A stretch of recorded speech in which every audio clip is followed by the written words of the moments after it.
Morning, children. I am Anmol Messi, PGT Physics, Mount Litra Z School, Jhansi. Children, in today's video, we are going to start with a new chapter, which is motion in a plane. So, in this chapter, first of all, I'll let you know what exactly vector quantities are and what exactly scalar quantities are. First of all, let us discuss what are scalar quantities. So, scalar quantities are those quantities which have got only magnitude but no direction. For example, mass. Mass does not have any direction, it has got only magnitude. Or distance, or maybe speed. These are those physical quantities which have got only magnitude but no direction. For example, if I tell you that the top speed of my vehicle is 250 km per hour, so this is what this is a scalar quantity. Why? Because it has got no direction. In whatever I have direction I'll drive my vehicle, it hardly matters that what is the speed of, what is the direction of the car.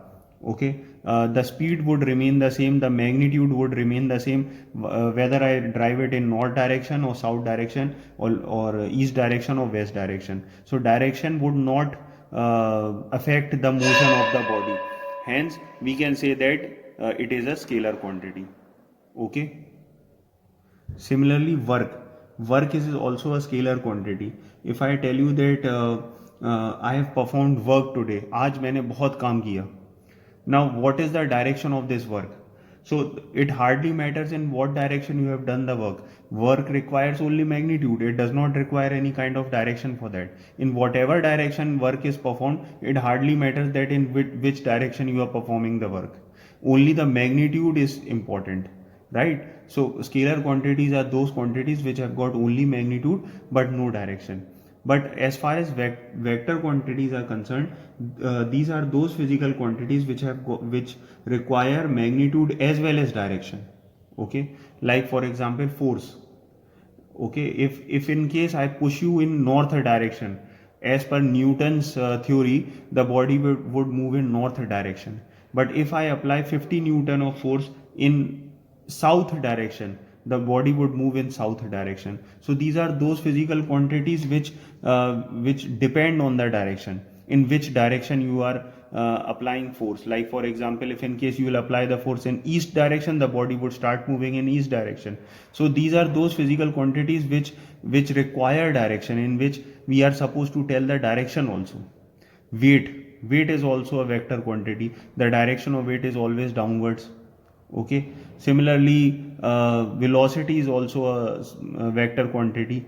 Displacement is also a vector quantity, because these are those quantities which have got which require direction. Okay, now how can we represent a vector? So we can represent a vector by two methods. First is, as you can clearly see it over here, algebraic representation. In algebraic representation, like for example, if v, that is velocity, is a vector quantity, then we will put an arrow on it. Force, it is a vector quantity, we will put an arrow on it. Displacement, it is a vector quantity, we will put an arrow on it. But if x is scalar quantity, we will not put any arrow on it. M is a scalar quantity, we will not put an arrow. T is a scalar quantity, we would not put an arrow on it. T is a very good example for scalar quantities. Time does not require any direction. Whatever direction it is, the time changes the way it changes.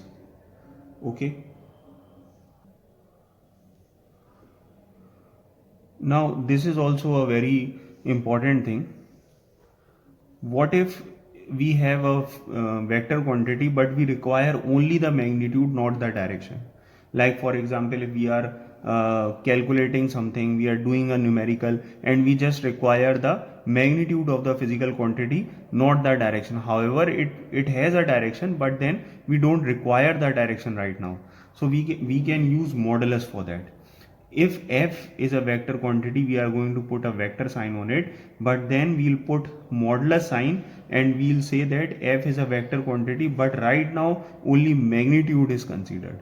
By putting the modulus sign, we can ignore the direction right now, and we can use just the magnitude of the vector quantity. Okay, like for example, there are few more cases I have given over here.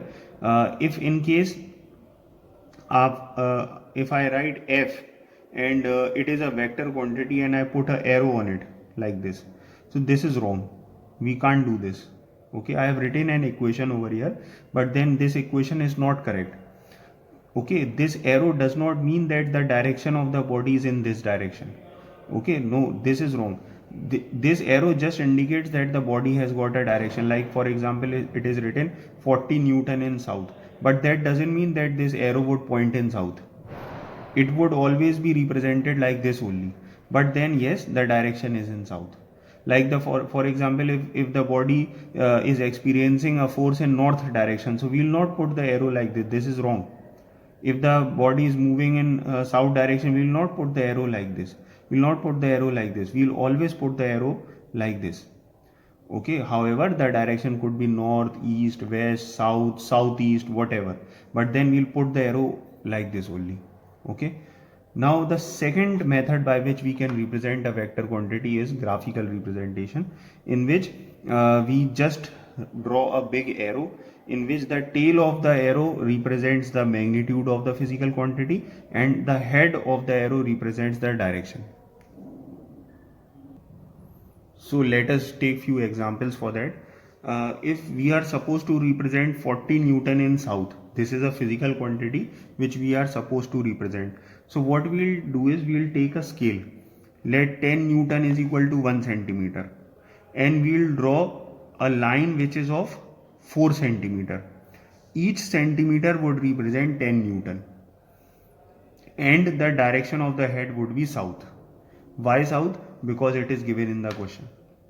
Okay, and these are the directions which I have drawn over here. These are the possible directions which could be in a question, like for example north, south, east, west, northwest, northeast, southwest, southeast, etc. But here we are supposed to draw in south direction, so we have drawn this arrow in south direction. I have taken one more example over here. A physical quantity that we have taken is S vector is equal to this is 1 lakh meter. Okay, in northeast. So what we will do is we will take a scale.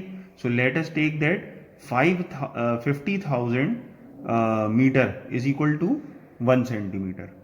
Okay, so obviously we will draw a line of 2 centimeters. So we have drawn a line of 2 centimeter, and the direction of the head is in northeast because it is given in the question. Now let us discuss the various types of vectors. So these are the various types of vectors. The first vector that we are going to discuss is equal vector. So equal vector are those vectors which have same magnitude and same direction. So these are not equal vectors. They are not equal. A and B are not equal vector. Why? Because their magnitude is not same. However, their direction is same. These are also not equal vectors. P and Q are not equal vectors. Why? Because their direction is different. However, their magnitude is same. R and S are also R and S are equal vectors. Why? Because the size of the tail of both the vectors is same. That means their magnitude is same and their direction is also same. Hence, these are equal vectors. These are negative vectors. Negative vector is a vector which have the same magnitude but its direction is opposite. For example, this is a vector. So we have drawn another vector in opposite direction which has got the same magnitude but the direction is opposite.